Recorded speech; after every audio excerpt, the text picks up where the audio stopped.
Greetings, my fellow freedom lovers and sovereign thinkers. Today, this is LL3's latest podcast. My name is Craig. I am along within the east coast of the beautiful swampy mangroves of South Florida. I'm right near the New River, hanging out by the so-called Aldo Nation Amphitheater, in Bouvier Park to be exact, in Fort Lauderdale. I can say that too. And today is February 20th, 2014. Yep, I hear birds chirping as well. They're not attracted to me. Well, today I'm going to be discussing a couple of topics, and one of them is going to be Venezuela's internet crackdown escalates into regional blackout, and Citigroup and Bank of America are buying lobbyists for the TPP. Woo! All right. This is like a little bit of a control grid game, if you know what I'm saying. You know, plutocracy, tyranny, socialism, fascism. They want to use capitalism, but you know what? Tyranny is a perfect word for these topics. Regardless, they all come in all different or multiple avenues. And we'll just start us off right, which was written by Dan O'Brien, representing Electronic Frontier Foundation, and their website is EFF.org. Before I do my narration, this link will be on my Spreaker page as soon as possible. Alright, so let us begin. Venezuela's internet crackdown escalates into regional blackout. For the last month, Venezuela has been caught up in widespread protests against its government. The Maduro administration has responded by cracking down on what it claims as being foreign interference online. As that social unrest has escalated, the state's censorship has widened, from the removal of television stations from cable networks to the targeted blocking of social marketing services, and the announcement of the new government powers to censor and monitor online. Last night, EFF received reports from Venezuelans of the shutdown of the state internet provider in San Cristobal, a regional capital in the west of the country. The censorship began last week when the authorities removed a Colombian news network. This is from the New York Times, and that link's on there, and it is pretty damn legit. All right, NTN24 from Venezuelan cable and simultaneously published a reminder that stations could be in violation of a law that forbids the incitement of promotion of hatred or foment citizens, anxiety, or alter public order. Woo, interesting. Venezuelan internet users on a variety of ISPs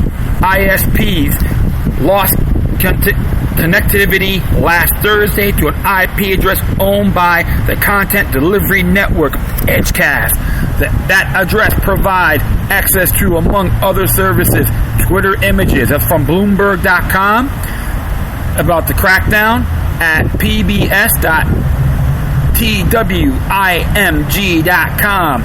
A separate block prevented Venezuela from reaching the next text hosting site, Pastablin, which you can go on that website too. The links are all there, but just to give you guys a heads up, some of the sites in Venezuela are have a slow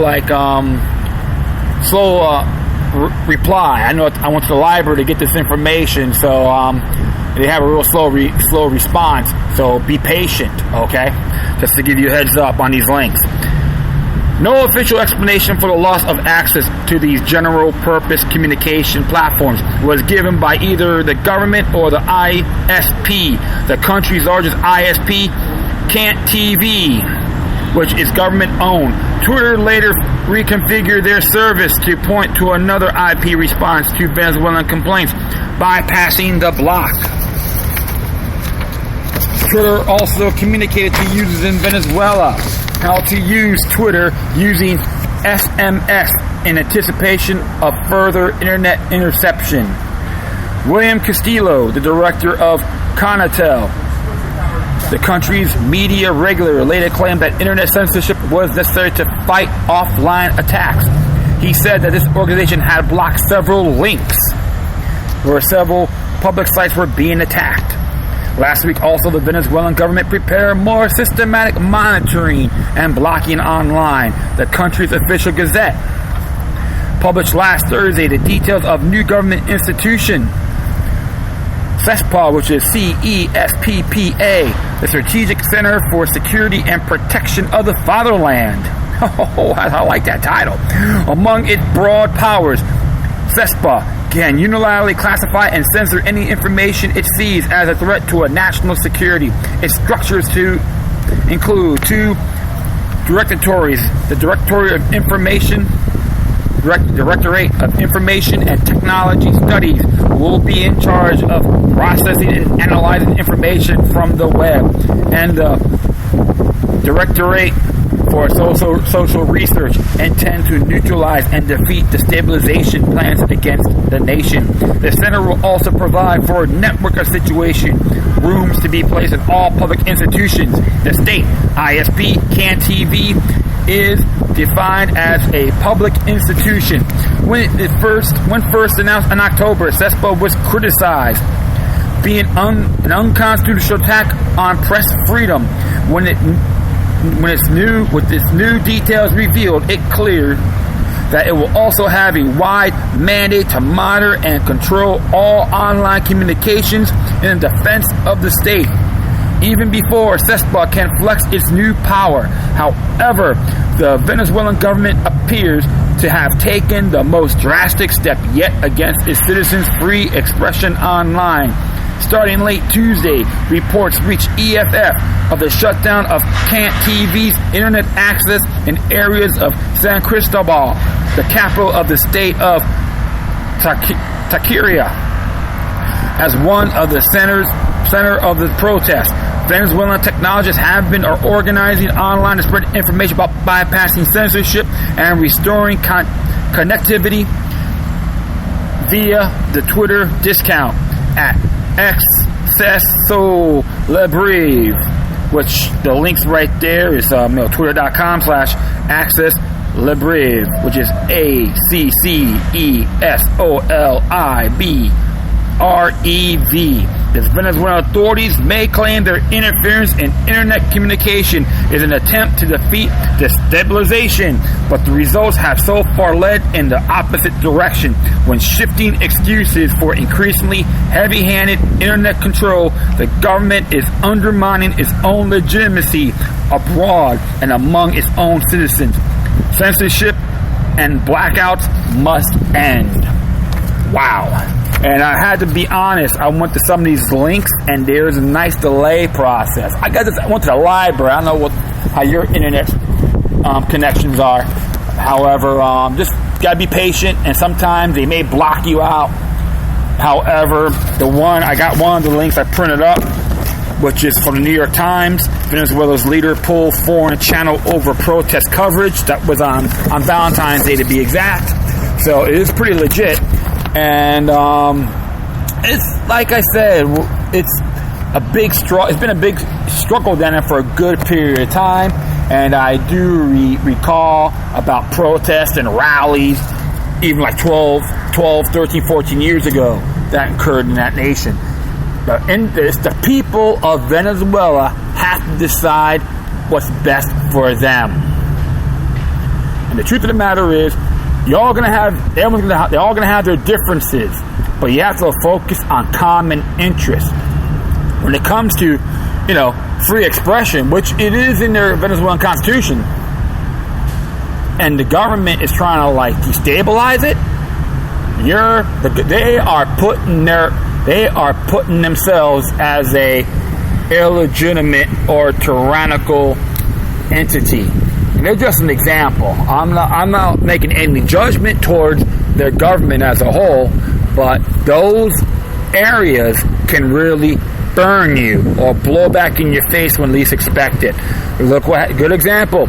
When the United States, after 9/11, is an excuse for everything. Let's do the USA Patriot Act, which I was totally against, because I took the initiative on doing my homework, even going through some sources like the American Civil Liberties Union, which, like I said, they have the pros and cons. However, when they addressed about the USA Patriot Act is dangerous, I had to verify it and backed up the story. So the best thing is to really just pay attention and just make sure all this information is accurate as possible. This is just a report. I'm not saying it's 100% accurate, but we have to look at all the fine lines the best we can. So I just hope the people of Venezuela can handle this more peacefully.